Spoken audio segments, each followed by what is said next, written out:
আসসালামু আলাইকুম বন্ধুরা, সবাই কেমন আছেন, কী করছেন? যে যেখান থেকে আমার ভিডিওগুলো দেখেন তাদেরকে জানাই আমার অন্তরের অন্তঃস্থল থেকে ধন্যবাদ। আজকে আমি দেখাবো 2 কেজি একটা ব্রয়লার মুরগি রান্না করা। এখানে আমি 2 কেজি ব্রয়লার মুরগিটাকে কেটে ভালোভাবে গরম পানি দিয়ে ওয়াশ করে নিয়েছি, লবণ গরম পানি দিয়ে ভালো করে। কারণ মুরগি আর মাছ যত ভালোভাবে ধোয়া হবে ততই এটার স্বাদ বেড়ে যাবে, না হলে একটা আষ্টে গন্ধ করবে। আমি এটাকে সুন্দর করে পরিষ্কার করে ধুয়ে নিয়েছি। আর এখানে আমি চামড়া রেখে দিয়েছি। চামড়া সহ মুরগিটা রান্না করলে খেতে আমার কাছে একটু দেশি মুরগির মতো লাগে, তাই আপনারা চামড়া ফেলে দিবেন। সবসময় চামড়া সহ রান্না করে খাওয়া ঠিক না, কারণ সব ধরনের রোগ তো চামড়ার মধ্যেই থাকে। মাছের চামড়া, মুরগির চামড়া এগুলা শরীরের জন্য ভীষণ ক্ষতিকর। তাই আপনারা যখন রান্না করবেন চামড়াটা ফেলে দিয়েই রান্না করবেন। আমি আজকে একটু খেতে মন চাইলো, তাই চামড়া সহই মুরগিটা রান্না করছি। ঠিক আছে, চলুন তাহলে মেইন রান্নায় চলে যাই।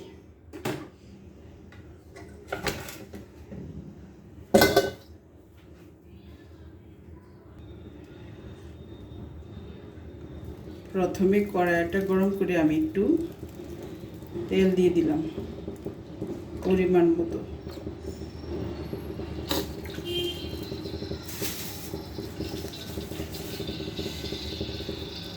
তেলটা গরম হওয়ার পরে 2টা তেজপাতা দিয়ে দিতে হবে, তাহলে মাংসের ঘ্রাণটা খুব ভালো আসে।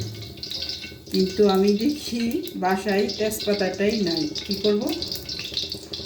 খুঁজে টুজে অল্প একটু পেলাম। কালকে সব পরিষ্কার করে ফেলে দিয়েছিলাম, তখন আর মনে নেই যে মাংস আজকে রান্না করব। তাই এইটুকু তেজপাতা আমি পেয়েছি, এইটুকু দিয়েই কাজ সারতেছি। এলাচ, দারচিনি আর তেজপাতা অল্প একটু দিয়ে দিলাম তেলের মধ্যে। তারপর দিয়ে দিব কিছু কাটা পেঁয়াজ।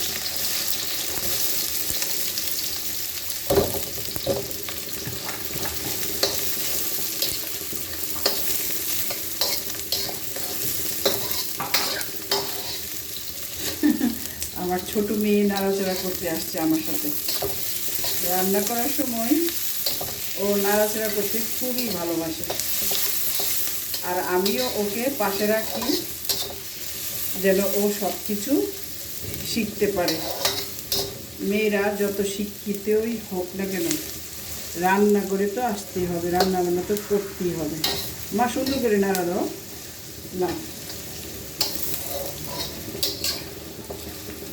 বড় মেয়ে কিছুই জানে না, ছোটো মেয়ে টুকটাক অনেক কিছুই জানে। বড়টা শুধু পড়াশোনা নিয়ে ব্যস্ত। যাক, সব শিখিয়ে ফেলবো ইনশাল্লাহ বিয়ে দেওয়ার আগে, যেন বিয়ের পরে মানুষ বলতে না পারে যে মা কিছুই শিখায়নি।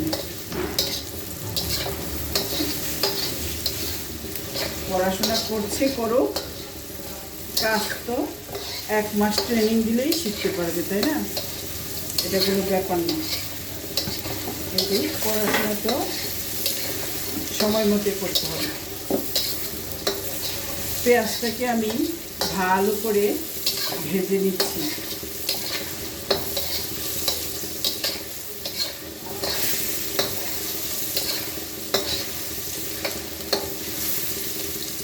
মনটা ভীষণ খারাপ আসছে।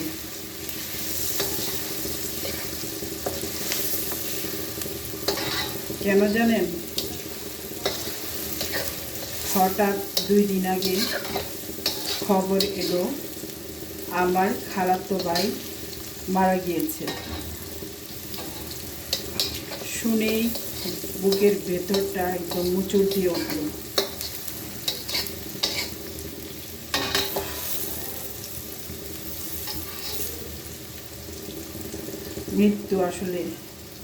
মৃত্যু এমন একটা বিষয় যেটার কোনো নোটিশ থাকে না। কালকেও যে মানুষটা হাসছিল, কথা বলছিল, আজ সে নেই।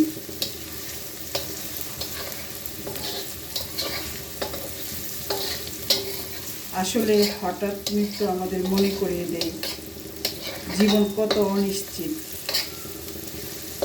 আজকের প্ল্যান, কালকের রাগ, পরশুর অহংকার, সব কিছু এক সেকেন্ডেই থেমে যেতে পারে, তাই না? তাই পরে সরি বলবো, এগুলো জমিয়ে রেখে লাভ নেই।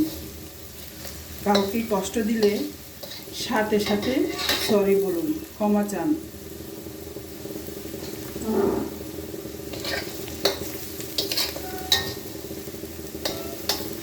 ইসলাম তো বলে মৃত্যু হচ্ছে আল্লাহর ডাক। আল্লাহ যখন ডাক দিবেন তখন আমাদের সব কিছু ছেড়ে চলে যেতে হবে পরপারে।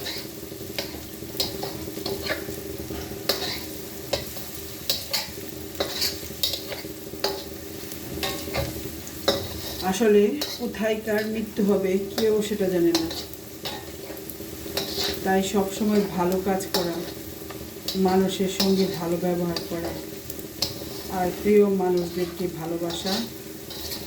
ভালোবাসি বলাটা খুবই জরুরি।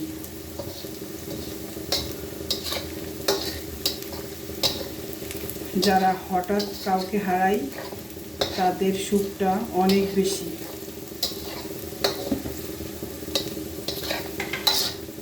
কারণ বিদায় বলার সুযোগটাও তারা পায় না।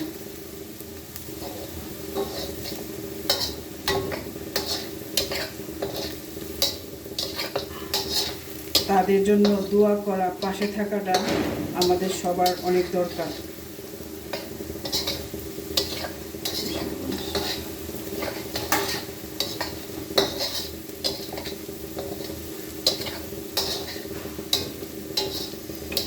অনেক কিছু বলে ফেললাম, কষ্ট থেকে এতগুলো কথা বলে ফেললাম, কেউ কিছু মনে করবেন না। আবার মেইন রান্নায় চলে যাচ্ছি। সবাই আমার খালাতো ভাইয়ের জন্য দোয়া করবেন। উনি অনেক ভালো মানুষ ছিলেন। আসলে ভালো মানুষগুলো পৃথিবীতে বেশি দিন থাকে না। আল্লাহ তাদেরকে অনেক পছন্দ করেন, তাই উঠিয়ে নিয়ে যান।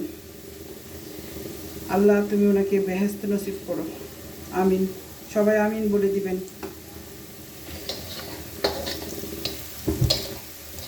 পেঁয়াজটা যখন একটু ভাজা হয়ে যাবে তখন আমি একটু পেঁয়াজ, রসুন, আদা, জিরা একসাথে আমি কিছু বাটা মশলা দিয়ে দিব।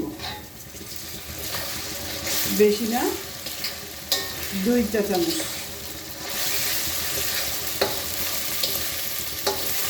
আবার পেঁচিয়ে দিচ্ছি। দাও মা, আমি না দিই তো একদম ঘেমে গিয়েছে গো মা।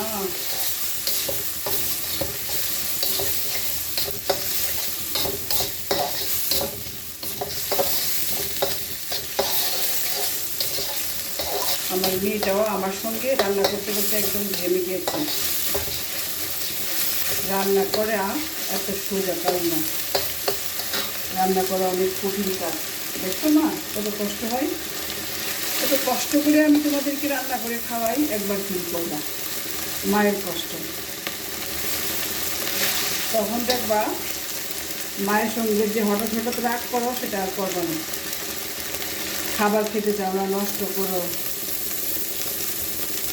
আমি এখানে হলুদ, মরিচ, ধনিয়া একসাথে পেস্ট করে রেখেছিলাম, সেটা দিয়ে দিলাম। ওটা হতে পারবে না, আমি একটু মিশিয়ে নিই।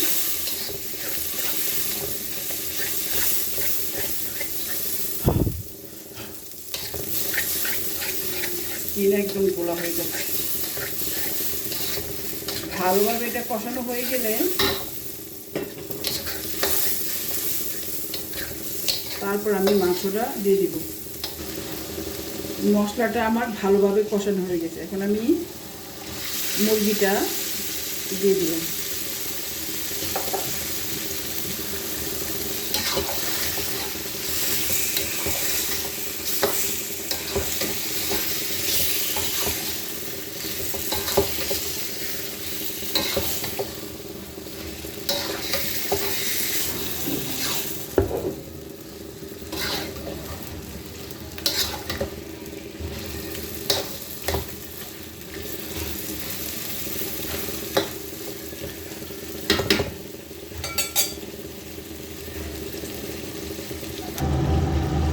আসল জিনিসটাই দিতে ভুলে গিয়েছি, লবণ।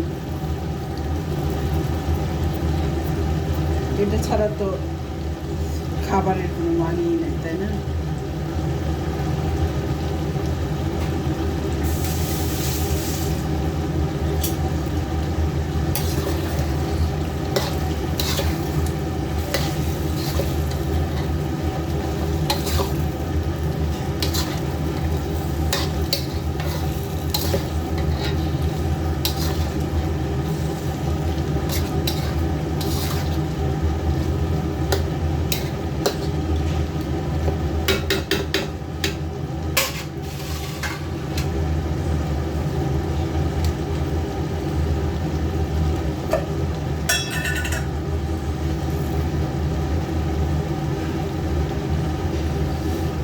আমি এখানে ইউজ করব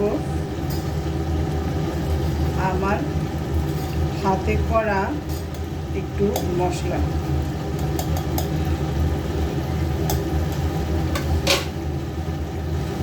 এক চামচ, বেশি না।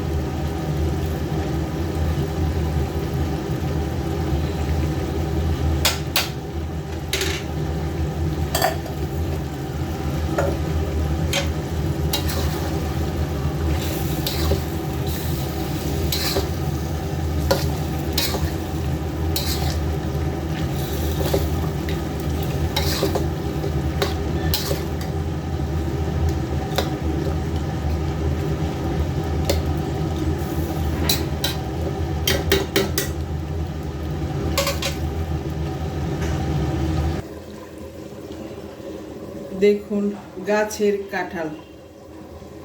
ওই দিন গ্রাম থেকে আমার শ্বশুর বড় বড় কাঁঠাল দিয়ে দিয়েছিল।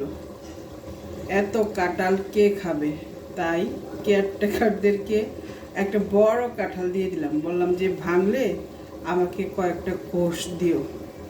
ওরা দিয়ে পাঠালো। একটা টেস্ট করলাম, ভীষণ মজা। আর একটা খাই, কি যে অসাধারণ। কাঁঠাল খাবেন, বেশি করে বাচ্চাদেরকে খাওয়াবেন। এত পরিমাণ পুষ্টি এটার মধ্যে, কি আর বলবো। সবাই বেশি খাবেন। কাঁঠাল খেয়ে একটা কাঁঠালের বিচি খেয়ে ফেলবেন, তাহলে আর ক্ষতি হবে না।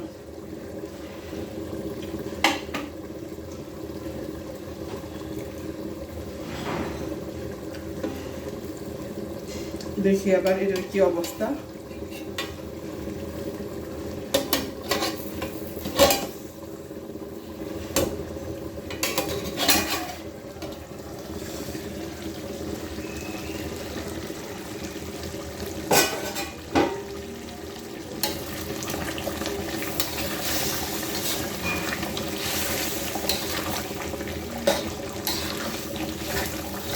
তরকারিটাতে কিন্তু আমি কোনো পানি দেইনি। এতগুলো পানি উঠলো দেখুন। এই পানি দিয়েই মাংসটা ভালোভাবে সেদ্ধ হয়ে যাবে। এক্সট্রা পানি দেওয়ার কোনো দরকার নেই।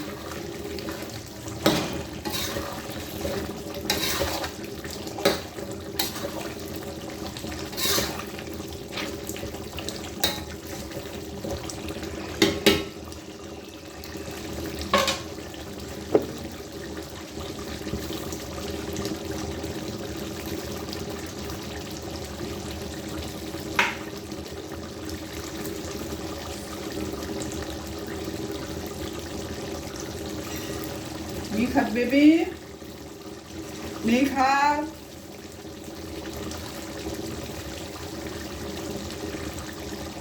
নিখাত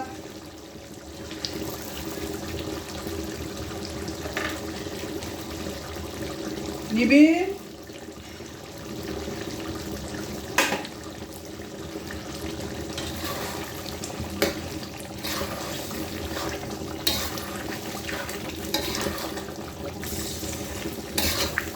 আমার বাচ্চারা কাঁঠাল খেতেই চায় না। 10টা কাঁঠাল আনলাম, সবাইকে বেটে দিয়ে দিছি। আমার বাসায় 2টা কাঁঠাল রাখছি, এটা এখনো ভাঙা হয় নাই।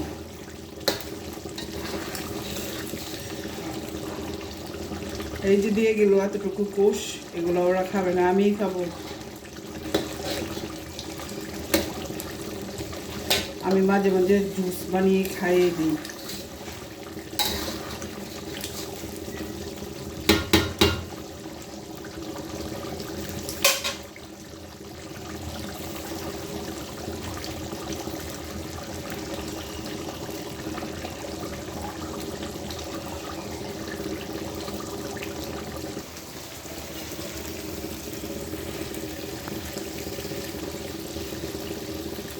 আপনাদের সঙ্গে গল্প করতে করতে আমার তরকারিটা একদম হয়ে গিয়েছে। আর বেশি জাল করলে পানিটা শুকিয়ে যাবে, ভালো লাগবে না খেতে। তাই আমি চুলাটা বন্ধ করে দিয়ে এখন আমি খাবো। দেখি এমন খেতে কেমন হয়েছে।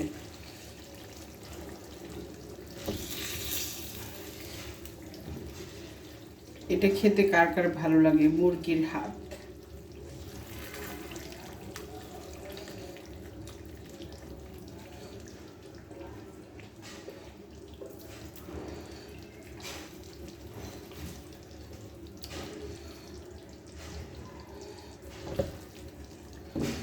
সবগুলো একটা করে নিলাম,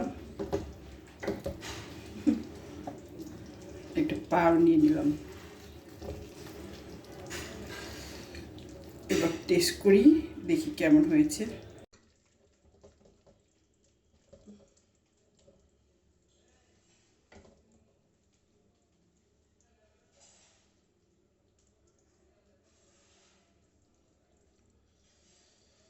সবাই বাসায় এভাবে মুরগি রান্না করে খাবেন, তারপর বলবেন কেমন হয়েছে খেতে।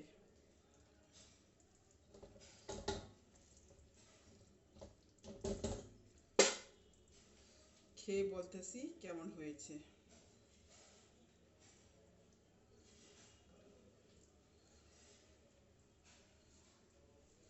মোটা চালের ভাত রান্না করেছিলাম আজকে। মোটা চালের ভাত একটু খেয়ে দেখছি কেমন হয়েছে সবাইকে, তারপর বলতেছি টেস্টটা কীরকম।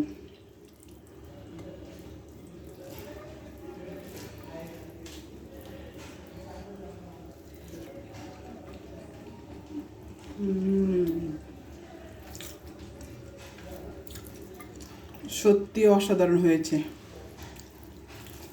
এবার একটু ফ্যানের নিচে গিয়ে বসে শান্তিতে খাই, আপনারাও খান। এই পর্যন্ত সম্পূর্ণ ভিডিওটা যে দেখেছেন তাদেরকে ধন্যবাদ জানিয়ে ছোট করতে চাই না, তাদেরকে অন্তর থেকে ভালোবাসা দিচ্ছি। সবাই খান, ভালো থাকবেন, সবাই সুস্থ থাকবেন, নিরাপদে থাকবেন। আসসালামু আলাইকুম।